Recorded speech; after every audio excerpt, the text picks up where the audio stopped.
नमस्कार, मैं हूं सत्येंद्र रंजन। जनचौक अपडेट में आपका स्वागत है। आज हम एक ऐसे विषय की तरफ आपका ध्यान खींचना चाहते हैं, जो कुछ घटनाएं ऐसी होती हैं जो हमारे आसपास क्रमिक रूप से लगातार होती रहती हैं, लेकिन चूंकि वो ऑल ऑफ ए सडन वो अचानक नहीं होती हैं, इसलिए हम लोगों का ध्यान उसकी तरफ थोड़ी देर से जाता तो है, लेकिन उसमें कुछ वक्त लगता है। तो आज हम एक ऐसी ही एक घटना की तरफ आपका ध्यान खींचना चाहते हैं, और वो घटना है जो प्रधानमंत्री नरेंद्र मोदी का आह्वान है कि 9 अगस्त से 15 अगस्त तक पूरे भारत भर में हर घर तिरंगा अभियान मनाया जाए। शायद आपको ये सूचना होगी, और अगर आपको ये सूचना नहीं है तो फिर ये विचार करने का एक महत्वपूर्ण मुद्दा है कि जो अभियान सरकारी मीडिया पर लगातार प्रचारित किया गया है, जिस आह्वान को प्रधानमंत्री नरेंद्र मोदी ने अपने पिछले महीने के वो जो आखिरी संडे को रविवार को वो मन की बात का प्रसारण करते हैं, उसमें भी उन्होंने आह्वान किया था, और बाद में लगातार एफएम चैनलों पर और अलग अलग जो माध्यम हैं लोगों तक बात पहुंचाने के, उनके जरिए इस बात को प्रचारित किया गया। मैं एक अपने अनुभव से इस बात को रखना चाहता हूं कि 2 साल पहले 2022 में जब आज़ादी के 75 साल पूरे होने वाले थे, तब प्रधानमंत्री ने तब भी ये आह्वान किया था कि हर घर तिरंगा अभियान, यानी हर घर पर तिरंगा झंडा लगाया जाए।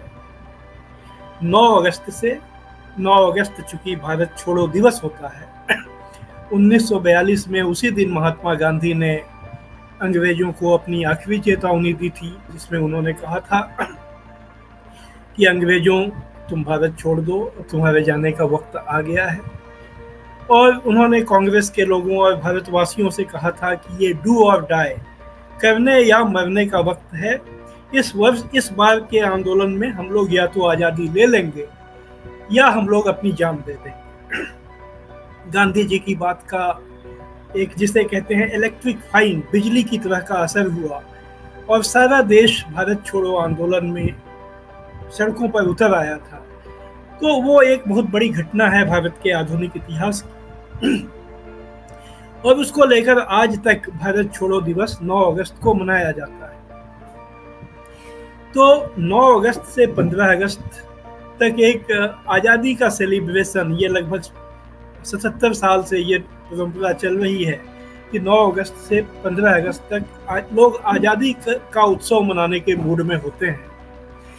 तो इसी मौके पर 2 साल पहले प्रधानमंत्री ने कहा था कि हर घर तिरंगा लगाया जाए, और तब मुझे ये याद है कि सचमुच हर घर पर तिरंगा लगाया गया था। अब हर घर हम लोग कहते हैं, कुछ घर अपवाद हो सकते हैं, लेकिन ज़्यादातर लोगों ने अपनी पहल पर उत्साह के साथ तिरंगा झंडा लगाया था।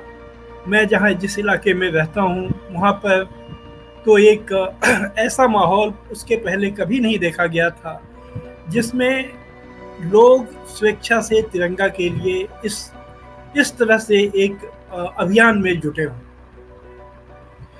सिर्फ 2 साल गुजरे, इस बार भी प्रधानमंत्री ने आह्वान किया, सरकारी मीडिया पर उसे खूब प्रचारित किया गया, लेकिन 9 से आज 13 अगस्त हो गया, 4 दिन तो गुजर गए, लेकिन शायद ही कहीं वो झंडा नजर आ रहा है। और अब तो ये हालत हो गई है कि भारतीय जनता पार्टी के विधायक और सांसदों को कहा गया है कि वो अपनी जगह तिरंगा रैलियां निकालें, बाइक पर निकालें, पैदल निकालें, और लोगों को तिरंगा लगाने के लिए प्रेरित करें। कुछ जगहों से ऐसी खबरें आई हैं कि कॉलेजों में छात्रों को ये निर्देश दिया गया है या सलाह दी गई है कि वो लोग अपने घरों पर तिरंगा लगाएं, लेकिन उसका कोई असर होता हुआ बहुत दिखा नहीं। अब कल 14 अगस्त है, कल तो आज़ादी की पूर्व संध्या होगी। उस परसों 15 अगस्त है। 15 अगस्त 14 अगस्त से 15 अगस्त तक तो तिरंगा लगाने का दशकों पुराना एक चलन है। लोग लगाते हैं, स्वतंत्रता दिवस को सेलिब्रेट करते हैं। लेकिन एक नेता के आह्वान पर एक अभियान के रूप में इस बात को लेना, ऐसी बातें पहले देखने को नहीं आती थी, जो कि प्रधानमंत्री मोदी के कार्यकाल में देखने को आई हैं। प्रधानमंत्री मोदी के कई ऐसे आह्वान रहे जिनका बहुत ही गहरा और व्यापक असर देखने को मिला। कोरोना के दिनों को याद कीजिए, जब उन्होंने जनता कर्फ्यू का आह्वान किया था। उस दिन कोई कानूनी मजबूरी नहीं थी, लेकिन लोगों ने खुद वो घर से नहीं निकले और वो दिन भर घर में रहे। और शाम को जब प्रधानमंत्री ने 5 बजे लोगों से ताली और थाली बजाने को कहा था, घर अपने बालकनी में आकर, घर के बाहर आकर, तो उसका भी बड़ा असर देखा गया। तो सवाल यह है कि जिस नेता का एक समझ थी, जो लोग उनके विरोधी हैं वो भी मानते थे कि वो देश के बहुत बड़े जनमत के नैरेटिव्स को, के कथानक को, उनके दिमाग को वो कंट्रोल करते हैं, तो आखिर अब वो बात क्यों गायब हो गई? ये एक गंभीर राजनीतिक विश्लेषण का विषय होगा, और ये एकमात्र मिसाल नहीं है।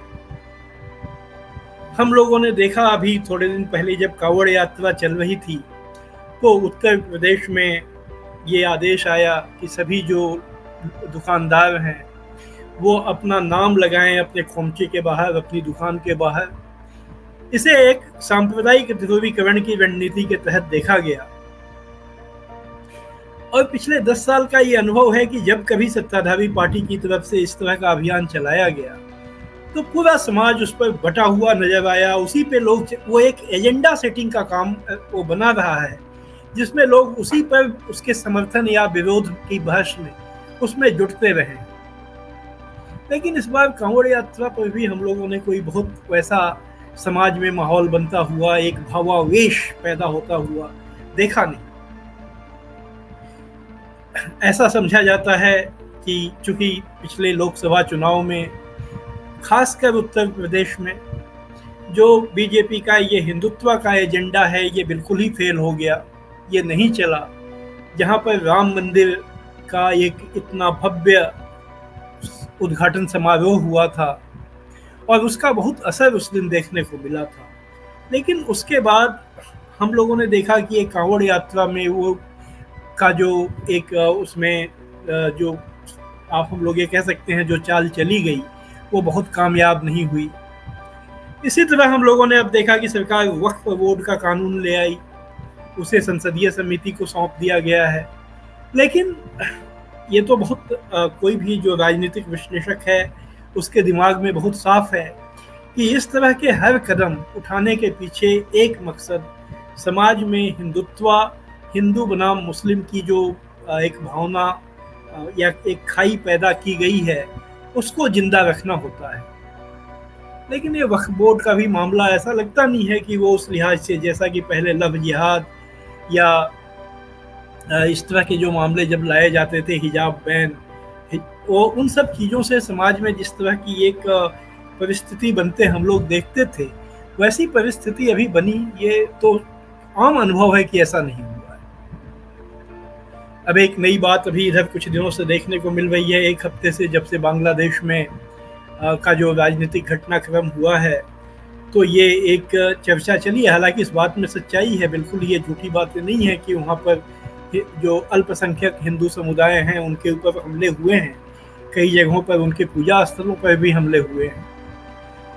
हालांकि उसको देखने का एक दूसरा नज़रिया यह भी बताया गया है कि ये वो हिंदू समुदाय का वो हिस्सा है जो अवामी लीग का समर्थक रहा है, शेख हसीना की पार्टी का। और अभी चूंकि शेख हसीना की पूरी पार्टी और उनके समर्थक निशाने पर हैं, तो इसी क्रम में ये हिंदू भी निशाना बने हैं। लेकिन हम लोग ये मानकर कि बांग्लादेश में भी सांप्रदायिक तत्व हैं और सांप्रदायिक भावनाएं वहाँ भी पहले रही हैं, वहाँ हिंदू समुदाय के ऊपर, उसके लोगों के ऊपर, उनके ठिकानों के ऊपर हमले हुए। और कोशिश भारत में यह करने देखने को मिली है कि उसको लेकर हिंदुओं की भावना उभारने की कोशिश की जाए। यह हम लोग सोशल मीडिया पर होते हुए देख रहे हैं, या इसको जिस तरह से समाज में प्रस्तुत करने की कोशिश की गई है, उस माध्यम से एक ये आशंका समाज में बनी है कि इसको लेकर एक प्रतिक्रिया पैदा की जाए।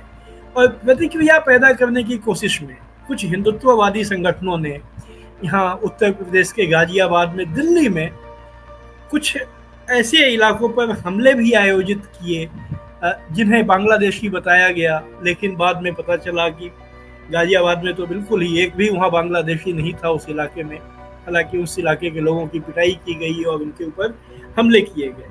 बाद में कुछ लोग गिरफ्तार भी किए गए हैं उस मामले। और ऐसी ही एक घटना की खबर दिल्ली से भी आई। लेकिन ये घटनाएं भी एक जहाँ पर ये हुई और उसको एक्सपोज होने में भी बहुत टाइम नहीं लगा कि जो लोग हमले का निशाना बने वो बांग्लादेशी नहीं। और इसी के साथ वो सारा जो एक क्रिया प्रतिक्रिया का जो एक डायनेमिक्स चलाने की कोशिश की गई, वो बहुत कामयाब होती हुई नहीं दिखी।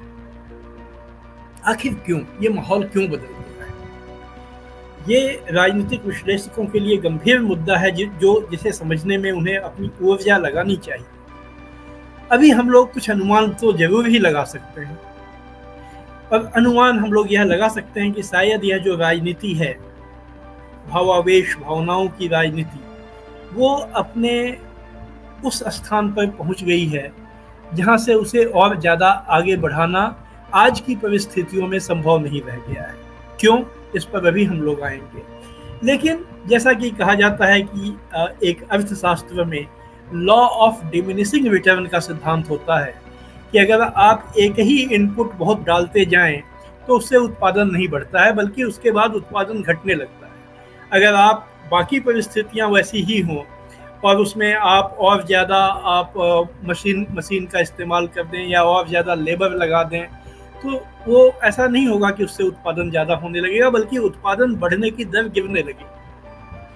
कुछ यही सिद्धांत जो लॉ ऑफ डिमिनिशिंग रिटर्न है, वो हिंदुत्व की पॉलिटिक्स के साथ होता हुआ दिख रहा है, क्योंकि जो बाकी परिस्थितियां उसे सपोर्ट करती थी, यह जो एक बीजेपी या प्रधानमंत्री मोदी की लोकप्रियता थी, उस हिंदुत्व उसका एक एलिमेंट था। दूसरा एलिमेंट उनमें यह भरोसा था कि वो देश को महान बना रहे हैं, वो एक अच्छे दिन लाने वाले नेता हैं, वो अच्छे दिन आएंगे। लेकिन अब वो अच्छे दिन लोगों को नजर तो पहले भी नहीं आते थे, लेकिन अब तो जो कुछ था वो गिरता हुआ नजर आ रहा है।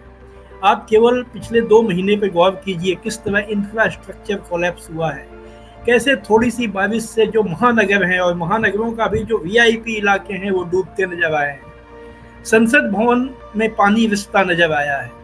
खुद अयोध्या के मंदिर में और अयोध्या में जो निर्माण कार्य हुए उसकी खामियां नजर आई। सुरक्षा के मोर्चे पर जम्मू और कश्मीर में जो हम लोग देख रहे हैं कि किस तरह हमले हो रहे हैं और हमारे सैनिक उसका निशाना बन रहे हैं। इसके साथ अगर वो पूरी सेटिंग में आप महंगाई, बेरोजगारी, बढ़ती आर्थिक मुश्किलें, परीक्षा के लीक होते हुए पेपर, तो ये सारा जो एक एनवायरनमेंट है, इसके बीच में बीजेपी की सरकार या बीजेपी केवल एक एलिमेंट पर डबल डाउन कर रही है, वो बढ़ा रही है भावनात्मक हिंदुत्व का मुद्दा। बाकी चीज़ों में सुधार का उसके पास कोई एजेंडा नहीं है। वो भरोसा नहीं जता पा रही है कि वो इन जगहों पर भी सुधार करेगी, और वो जो एक पैकेज था वो पैकेज बिखरता हुआ नजर आ रहा है। यह हमारा एक शुरुआती अनुमान है, यह देखकर कि हर घर तिरंगा अभियान इस बार कारगर नहीं हुआ। और इसी तरह हम लोग जो दूसरे अभियान हैं उसकी भी एक सीमा हम लोग देख रहे हैं। जाहिर है ये सिर्फ अनुमान है, इस पर गंभीर अध्ययन की आवश्यकता है। सभी लोगों को यह समझने की आवश्यकता है कि देश का ये राजनीतिक माहौल कैसे बदलता हुआ चला जा रहा है, उसके क्या कारक हैं, उसके क्या ड्राइविंग फोर्स हैं, क्योंकि यह समझना हमारे भविष्य के लिए आवश्यक है। आज बस इतना ही। आप लोगों साथ रहे इसके लिए आपका धन्यवाद। आप सबको नमस्कार।